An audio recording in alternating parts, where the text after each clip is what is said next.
Hello guys, this is a quick review on the linear regression theory and linear models, and we are going to our lab very quickly.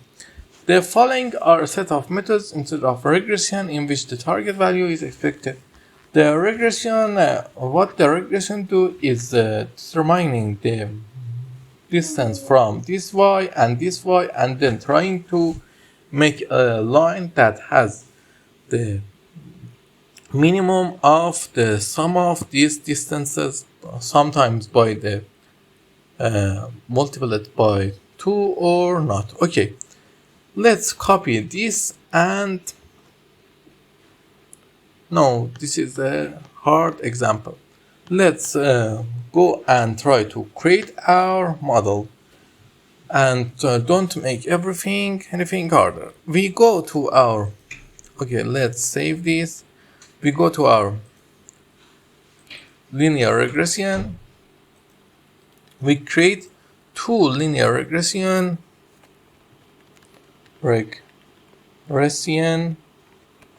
example, one for you and one for us to do in the next lesson.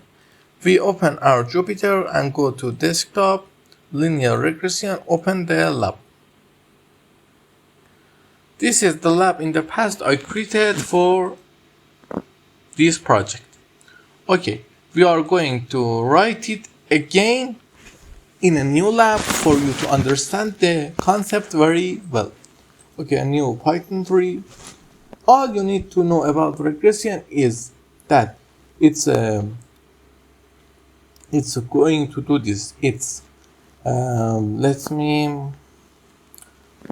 just try to create a line in the yx plot that minimize the every object we have distance from this line to minimal. Okay, you see how to write it. Don't need to know a theory a lot, but in the end I give you a good theory lesson. Okay, at first, as I say there, we need to import our libraries.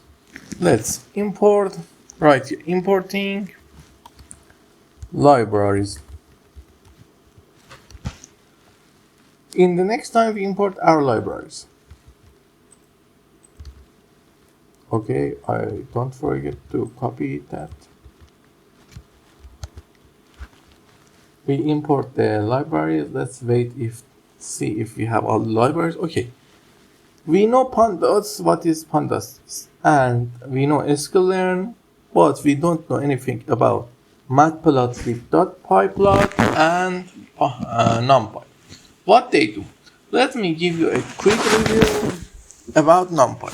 NumPy is a data analysis libraries like pandas, and its work is really the same, and they don't have anything different. But if you want to know more, you can go to NumPy and read their documents.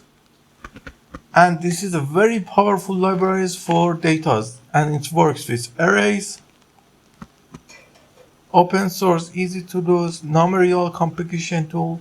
It's very good for the times when we want to we want to do something with our data. For example, running a formula that has so many multiplication and division, but we have a low CPU or RAM. It do it in the best way it can, and for matrix it gave us a very good options.